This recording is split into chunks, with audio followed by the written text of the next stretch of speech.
Ser ou não ser? Eis a questão. To be or not to be? That's the question. Você já ouviu essa frase com certeza alguma vez na sua vida. Mesmo para quem nunca estudou inglês na vida, provavelmente conhece essas palavras. Existe uma pergunta que é muito mais interessante, além de saber se você já ouviu ou não, que é muito difícil não ter acontecido. Porque justamente foi essa frase que atravessou mais de 400 anos e continua sendo repetida e conhecida até hoje. Essa resposta não está apenas em Shakespeare, que é justamente o autor dessa frase em um dos seus livros. Ela está na história de uma língua que saiu de uma pequena ilha no norte da Europa e conquistou praticamente o planeta inteiro. Nessa aula você vai descobrir como nasceu o Modern English, o inglês moderno, que é justamente o inglês que a gente conhece hoje. Como foi que os escritores mudaram a história para sempre desse idioma? Como foi que o Império Britânico influenciou isso e espalhou o inglês pelo mundo todo? E por que hoje bilhões e bilhões de pessoas falam essa língua? Eu sou Gabriel Pietrazic e estou aqui para te ensinar o inglês que funciona no seu dia a dia. Bom, chegamos nele finalmente, o inglês moderno. Ou, em outras palavras, o inglês que você conhece e o inglês que você vai aprender a falar. Com fé em Deus, não é isso? Bom, o inglês dos filmes, o inglês das novelas, o inglês das músicas. Esse é o inglês que está no nosso dia a dia, você querendo ou não. Na aula passada, a gente viu como o inglês ele mudou completamente, né, depois dessa conquista normanda, né, a conquista dos franceses e dos nórdicos, e entrou no período que a gente conhece como Middle English. Pelo menos você agora conhece, né? Mas hoje a gente vai conhecer a fase mais importante de todas. É nesse momento que nasce o inglês que nós conhecemos atualmente. Nessa aula você vai descobrir como foi que livros, escritores, impérios e até muitas guerras transformaram uma língua local, que era falada ali em uma pequena ilha no norte da Europa, como foi que essa pequena língua local se transformou no idioma mais influente do planeta. Então, deixe seu like e bora começar. Valeu? Vamos lá. Aqui, achei. Pronto. Bom, o nascimento do inglês moderno, né? Como é que se deu nisso? Bom, quando falamos em Modern English, estamos basicamente nos referindo ao inglês que surgiu aproximadamente ali no final do século XV, certo? E ele continua evoluindo até hoje, como qualquer outra língua, porque nenhuma língua ela é estática, ela vai sempre se moldando, se adaptando ao longo do tempo. E geralmente gírias vão surgindo, ou então encurtamentos, né, vamos dizer assim, de palavras. Eu posso dar exemplo aqui do português, sei lá, a gente falava, a gente não, mas o pessoal antigo falava vós me depois de um tempo passou a falar você. Hoje em dia a gente fala o quê? Se. Sei lá, vamos em boa hora, e depois virou vamos embora, depois virou embora. Tem gente que fala só bó. Então a língua ela sempre vai se modificando ao longo do tempo, né? Bom, e como tinha falado, começou lá no século XV e essa mudança ela não acontece de um dia para o outro.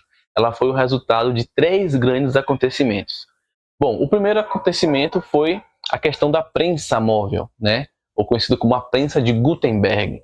Imagine você viver em uma época que praticamente não existia livros, ou que as pessoas tinham muito pouco acesso aos livros, às escrituras. Porque antes dessa invenção dessa prensa, né, todos os livros eles eram copiados à mão, praticamente. Então, qualquer autor, haja braço, né? Haja ali para conseguir copiar tudo. Enfim, depois que surgiu essa prensa, né, começou a ter uma produção em massa, em escala de livros, né?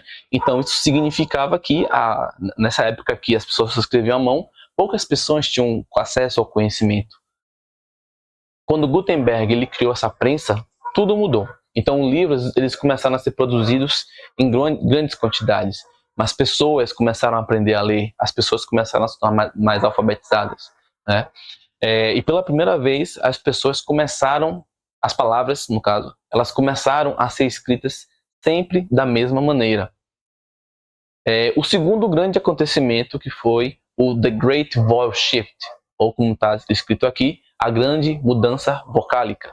Foi uma revolução silenciosa no idioma, basicamente. Por que isso? A escrita ela permaneceu praticamente igual, mas a pronúncia ela mudou completamente. Então esse fenômeno de você mudar a pronúncia, palavras que não mudaram em nada a sua grafia, mas o jeito de você falar essas palavras mudou bastante, né? Tem um exemplo aqui no caso de house, né, que o pessoal falava whose antigamente.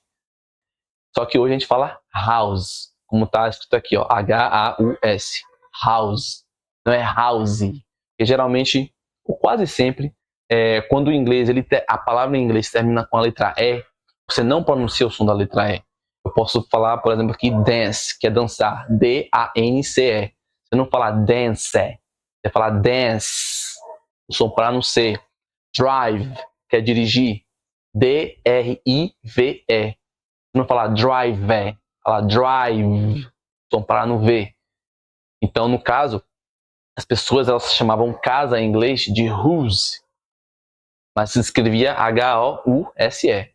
Hoje em dia a gente fala house, como está escrito ali na a descrição fonética, né? Que no caso a fonética seria o som de cada letra, basicamente. Isso aí foi uma enorme transformação sonora. Agora, você já imaginou ler o inglês e perceber que as palavras eram pronunciadas completamente diferentes? E o terceiro acontecimento foi a padronização. Como assim? O que é padronização? Foi um passo importante para a criação das primeiras gramáticas e dicionários. Então, os dicionários que a gente conhece hoje de transcrição de palavras, tem dicionários que tem a transcrição fonética, que diz o que cada palavra significa. Então, essa padronização foi justamente o início da criação dos dicionários, né? Porque antes disso, cada região escrevia do seu jeito.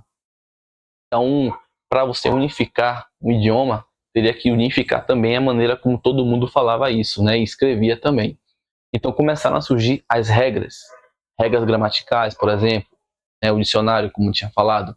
E isso tornou o inglês muito mais fácil de se aprender, porque como padronizou tudo, ficou mais fácil todo mundo falar de um jeito mais parecido, ou praticamente igual, seguindo a mesma regra para tudo, em qualquer região que você estivesse, né?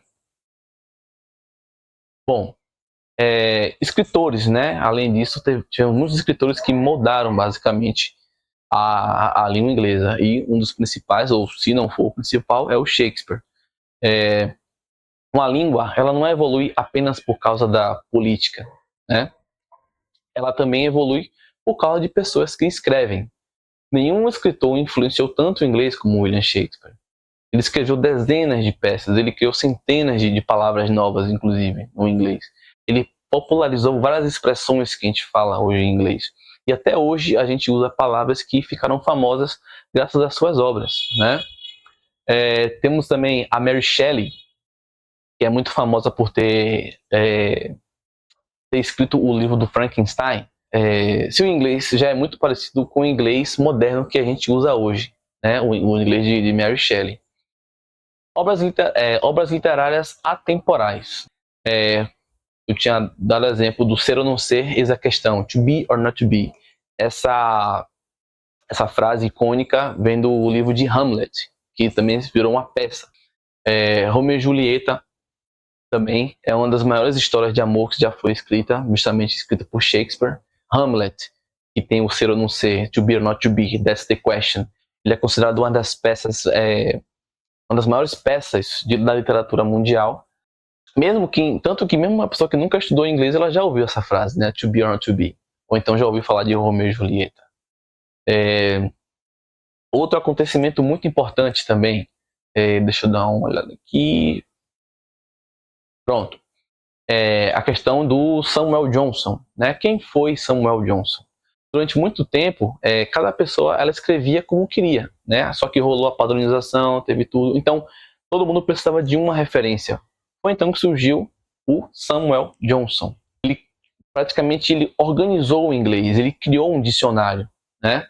E esse dicionário dele ajudou a definir várias grafias, significado, regras, o uso correto das palavras. Foi um enorme passo para que o inglês se tornasse um idioma mais uniforme, né? Então uma coisa foi levando a outra. Teve a padronização, teve os dicionários, teve a gramática. Então, se hoje existe gramática na língua inglesa, que, graças a Deus, é muito simples, isso na minha opinião. Se você for comparar as regras, as variações gramaticais que tem no português, quando comparar com o inglês é muito mais enxuto, é muito mais simples. Então, a questão da gramática em inglês é muito mais fácil de você aprender. Então, eu costumo falar que uma pessoa que consegue falar português, ela consegue aprender qualquer outro idioma, porque vocês conseguem perceber isso, o quanto que as pessoas de fora, quando tentam falar português, eles acabam errando bastante nas concordâncias. Eles falam que eles alegam que tem bastante dificuldade em aprender o idioma, né? Porque realmente é um idioma muito desafiador para eles. Até para a gente, nós que falamos português, às vezes a gente se pega com várias dúvidas falando as coisas, não sabe se está certo ou não. Então, basicamente, Samuel Johnson, ele foi o cara que ele personificou esse momento de padronização da língua inglesa, né? Teve uma ortografia autorizada, vocabulário muito bem estruturado, né? Redução de barreiras. Por que barreiras? Porque, como eu falei, o inglês foi um conjunto ali, foi uma salada de frutas de francês, de nórdico antigo, de inglês antigo, né? Do latim. Então, ele pegou toda essa salada de fruta e conseguiu, ele bateu a pasta e fez uma pasta só, de várias frutas. Ele conseguiu organizar isso tudo. Vamos lá. Agora, um outro fator muito importante também para a expansão do inglês, porque o inglês é esse idioma aqui é muito falado no mundo inteiro, que é justamente o Império Britânico. O Império Britânico ele foi o maior império que existiu na humanidade, tanto que até o final dos anos 90, se eu não me engano, haviam territórios que pertenciam ao Império Britânico. Até hoje, a Austrália e o Canadá, eles meio que são... Eles seguem a coroa britânica, né? Como se a Inglaterra ainda tivesse... Ainda não, ela tem poder decisivo em países como o Canadá e a Austrália. E todo o país, não só a Inglaterra, no caso, todo o país, quando ele vai colonizar o outro, duas coisas eram logo impostas. Era a língua e a religião. Tanto que os portugueses, né, eles vieram aqui para o Brasil, e hoje a religião predominante é o catolicismo, e a língua que a gente fala é o português. Então, todo país que, quando invade o outro, quando vai colonizar o outro, quando descobre, né, depende do ponto de vista, né? Para eles foi uma descoberta, para quem já estava aqui foi uma invasão. Então fica o debate aí. Mas, sem dúvida, o Império Britânico ele teve uma grande influência nessa expansão, né, da língua inglesa. Então, se a gente for separar aí uns 4 séculos, entre o século XVI e o XX, né, o Império Britânico ele se expandiu e se tornou o maior império da história. Inclusive, me lembrei de uma frase, né, tem uma frase que é bem famosa, que fala The Empire where the sun never sets. O que significa o império no qual o sol nunca se põe. Por que o sol nunca se põe? Porque se a gente fosse o mundo, enfim, deixa os terraplanistas falar, né? Mas o mundo ele é um globo, né? Não me odeiem, terraplanistas. Mas o mundo ele é um globo. Então, como a Terra é redonda, sempre vai ter uma parte que vai estar de dia e uma parte que vai estar de noite. Como o Império Britânico ele dominava vários territórios no mundo inteiro, sempre em algum lugar no planeta estava de dia, por mais que na própria Inglaterra já estivesse à noite. Então, foi considerado o império no qual o sol ele nunca se põe. The Empire where the sun never sets. Então, no caso, a Inglaterra, ainda nesse período da colonização do Império Britânico, ela levou o idioma para vários países. Aí eu posso citar aqui os que coloquei na imagem, né? Estados Unidos, Canadá, Austrália, Nova Zelândia, a África, a Ásia, Caribe, enfim. Até Hong Kong, né? Chegou o inglês lá, né? Vários territórios africanos. O idioma foi ensinado nas escolas, nos governos, no comércio, até na justiça do país, enfim. Tanto que vários países hoje, se eu não me engano a Nigéria é assim também, eles têm vários dialetos ali. Por mais que as pessoas ainda nem falem inglês lá muito, o idioma oficial é inglês ainda. Tem vários países, Canadá, por exemplo, que ele foi invadido por britânicos e franceses. Então, no Canadá se fala francês e inglês, né? Tem territórios que falam francês e territórios que falam inglês. Então, dessa maneira, com toda essa expansão e essa obrigatoriedade dessa influência, essa inserção, infiltramento né, do Império Britânico em vários países, milhões de pessoas acabaram aprendendo a língua. E aqui tem uma imagem que representa mais ou menos como foi o auge, né, da expansão do território britânico. Então, a gente pode pegar aqui todo o norte da América do Norte, né, região do Canadá, a gente pode pegar sul da África, leste da África, né, uma parte do oeste, boa parte da Ásia, a Oceania toda praticamente.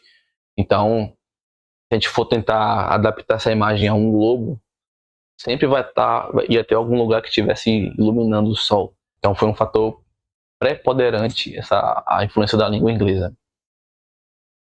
E um outro fator, deixa eu descer mais um pouquinho. Aí, pronto. O inglês como uma língua franca global. Antes de você me perguntar, eu vou logo responder, né? O que é língua franca? Língua franca é basicamente o seguinte: é uma língua que eu uso para me comunicar com outras pessoas, no sentido de. Vou dar um exemplo. Eu tenho uma parte de minha família que mora na Polônia. São poloneses. Eles não falam português. Eu sou brasileiro, falo português e não falo polonês. Então, o inglês é a língua que eu uso para me comunicar com eles. Então, o inglês é essa língua franca, essa língua responsável pela comunicação entre a gente, né?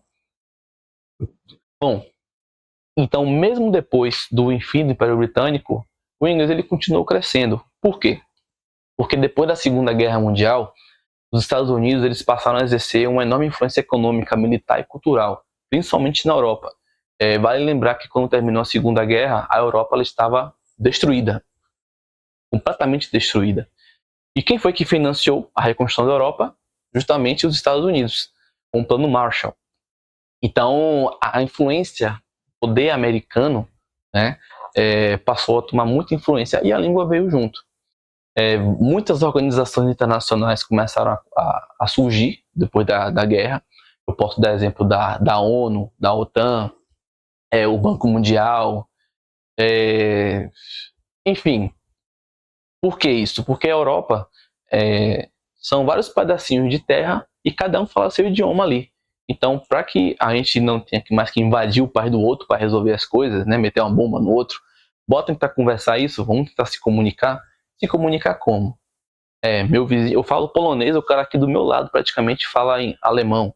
O outro aqui em cima fala finlandês, né? Se descer mais um pouquinho, o cara fala italiano.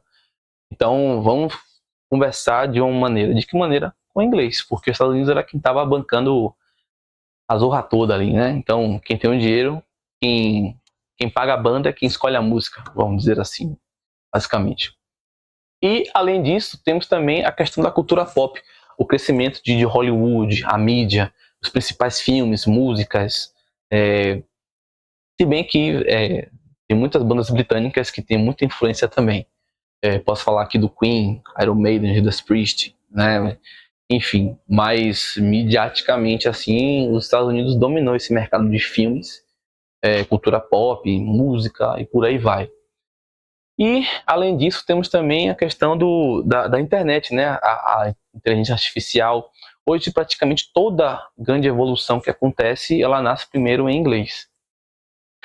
Bom, vamos lá que o vídeo já está um pouquinho longo, mas para fechar, temos aqui algumas palavras que inspiraram o mundo, né? Basicamente, Benjamin Franklin, né? Ele falou duas, são grandes quotes que a gente fala, né? Quote, que são notas, frases, né? Que são muito famosas até hoje, que são usadas de inspiração, e essas frases são em inglês. No caso, tem uma frase do Benjamin Franklin: There are only two certain things in life, death and taxes. Então, basicamente, ele diz que só existem duas grandes certezas na vida. A primeira é a morte e a segunda são os juros, as taxas que você tem que pagar, os boletos, né? Os famosos boletos, the bills. Samuel Johnson, que é o cara que ajudou a uniformizar o inglês. It's not strength, but perseverance that accomplish great things. Então não é, basicamente, você não conquista as coisas na força, não é tudo que você conquista na força, mas sim com perseverança. Né? A perseverança é a maior força que uma pessoa pode ter. E outra frase também do Samuel Johnson: The future is bought by the present. Basicamente ele fala que o seu futuro ele começa do que você faz hoje. Então o futuro é comprado no seu presente. Então são frases que ficaram famosas, ecoam no mundo até hoje em dia e são originalmente escritas, faladas em inglês. Vamos lá. Então fazendo um resumaço aqui sobre a história da língua inglesa. Uma linha do tempo, né? Primeiro, Old English, era um inglês que era dos povos anglo-saxões. Depois veio o Middle English, que recebeu uma enorme influência do francês. E o Modern English, que passou pela a prensa, né? A questão da imprensa, inclusive, mudanças na pronúncia, padronização, gramática. Veio depois o Império Britânico, The British Empire, lá por volta de 1600, século 17, 16. E tem também o Global English, que é a influência do inglês do mundo como um todo, né? Então, para a gente fechar hoje, perceba que aprender inglês vai muito além de só decorar palavras. Quando você aprende inglês, você está aprendendo uma língua construída ao longo de muitos, muitos anos, milhares de anos. 1.500 anos, mais, no caso, se a gente for resumir, inglês moderno. Essa língua que você está aprendendo, ou deseja aprender, ou que você sofre influência sem nem saber às vezes, é uma língua que passou por invasões, por reis, por escritores, por impérios, por guerras, ciência, tecnologia. É uma língua que chegou até o seu celular, por exemplo. E essa é justamente a beleza de você estudar o idioma, você estudar a história, né? Para te dar clareza sobre o porquê você está aprendendo isso. Não é algo, it's not random, não é algo aleatório, do nada. Ao longo dessas 3 aulas que a gente fez aqui, basicamente, a gente viajou por mais ou menos 1.500 anos de história, resumido em 3 vídeos. A gente viu o nascimento do inglês com os anglo-saxões, a influência dos vikings, a conquista normanda, que no caso são os franceses, o surgimento do Middle English, e hoje a gente entende o Modern English, que é o inglês moderno, né? Como ele se transformou nessa língua que a gente conhece hoje. Mas agora chegou o momento da gente mudar um pouco o foco, né? Porque até aqui a gente estudou, a gente entende como foi que o inglês nasceu. Só que a partir de agora a gente vai aprender como usar o inglês na prática. Como é que você vai cumprimentar uma pessoa, né? Basicamente, a gente vai começar do zero, né?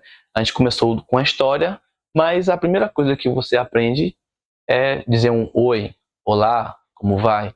Então você vai aprender a se comunicar. Então na próxima aula a gente vai estudar um pouco os greetings, que se fala, né? Que são os cumprimentos. Bom dia, boa tarde, boa noite. Assim, o básico do básico. Para você que nunca ouviu falar inglês, nada na sua vida, a gente vai começar por isso. Quer dizer um oi, um tchau. Como é que tá?